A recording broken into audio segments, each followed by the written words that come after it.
Hey team, it's Mr. Z, and we're going to continue talking about transformations. Now, number one, we can't do because it's an e-learning environment. This is something we would do in the classroom. But let's go ahead and start with number two.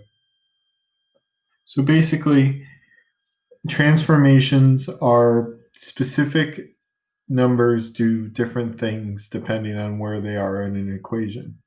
So what I have here is the generic equation. This works with every single function. That's why it has so many variables. I can use this representation for anything.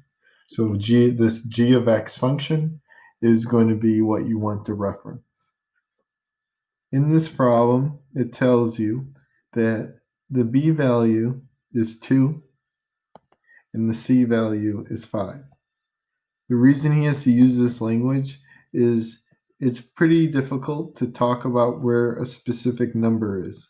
So we're going to use this function as a way to tell you specifically what numbers do what.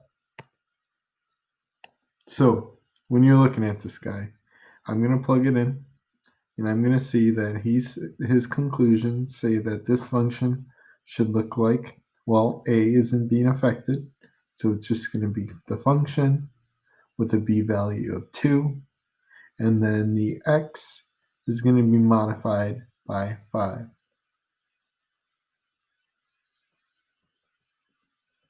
So what this is going to do is this is going to basically cause your graph to appear like so. D is not here. We aren't going to have a D value. So you could think of the default value is A is 1 when it doesn't change anything. D here is 0 to make sure that it doesn't affect anything. If I multiply by 1, it does not change the number.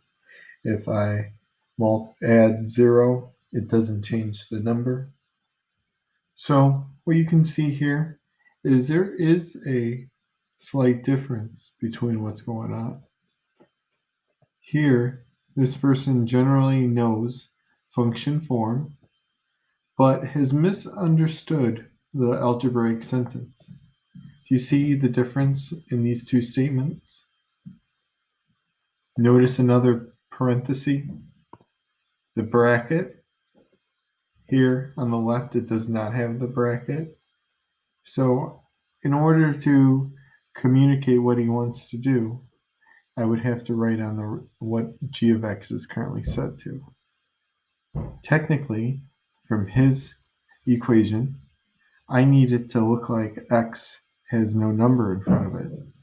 So I'm going to factor out a 2 out of both the x and the 5. This would indicate that the c value is 5.5. The moral of the story on why we're talking about Sanjay's work is you have to understand that there is a big difference between 2x plus 5 being the inside and then just having f of x plus 5. You always need to factor it so that there is a 1 in front.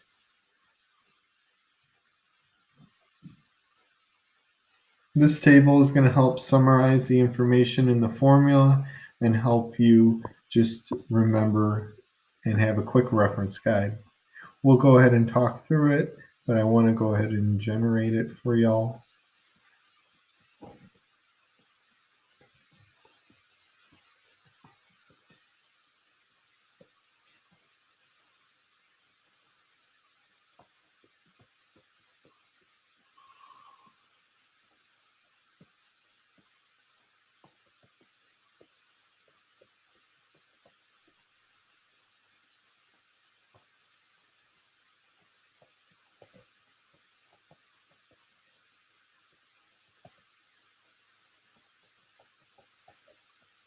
Okay, So let's kind of look at each of these. So the vertical dilation is what we've been already talking about. And what this was is up above. Remember, this is when it's 2 times f of x. This is when it's a fraction. And then this also includes the negative situation. So when you're multiplying the output of a function, it's going to be a vertical dilation. And what it's going to affect is the output. We're multiplying the answer by a, so only the y, the output, is going to be changed. Likewise, when the number is on the inside, it's going to do something a little bit differently, but the idea is that it's going to affect it. If I had if I had a function with a 2x, aka the first example from above, but just the 2 as being the inside, what it would cause is my x value would become 1/2 of the value. If I had 1/2 x, it would cause my fraction to be 1 over 1/2 x comma y, and then 1 divided by a half. 1 divided into half means you're going to get 2 pieces. You can also do some keep, change, flip over here. So I would be having to multiply by the reciprocal, and then you can see that it's going to be 2 over 1, giving me 2, aka the fraction 1 whole divided by a half is just 2.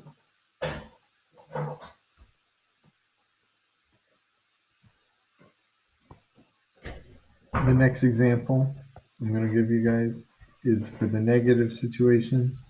When f is a negative x, it's going to result in a negative x comma y. And then you can contrast it with the outputs of these. This would be x comma 2y. Here this would be x comma 1/2 of the y.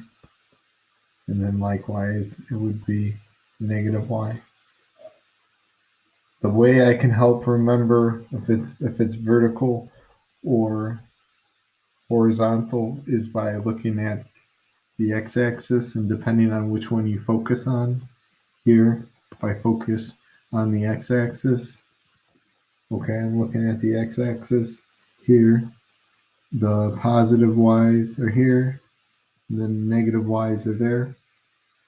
Likewise, when you focus on the y-axis, the positive x's are here, and then the negative x's are here. So when the y's become negative,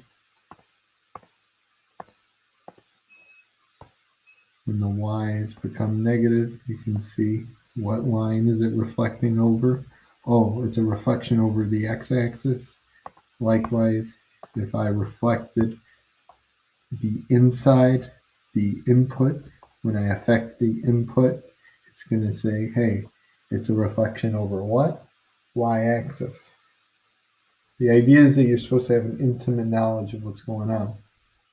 Now, those are the two big fancy rules. You can see some similarities.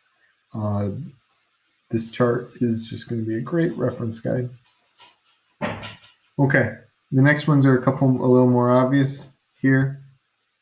When I have a horizontal translation, that means I'm going to go ahead and add it to the inside.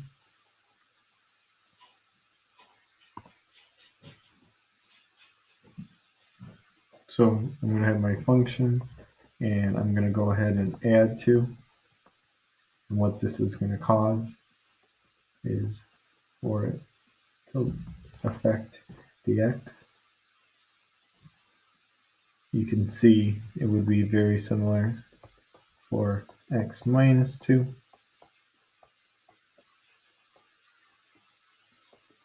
And then the big idea is to remember, hey, notice the x is by itself. That's very, very, very important.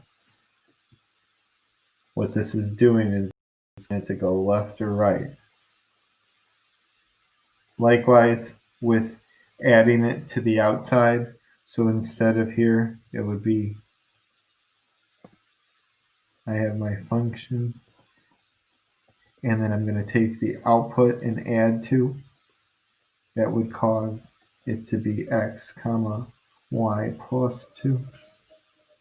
If I had a function and I minus 2, again, it would affect the output here. Okay, all of the transformations is basically what would happen.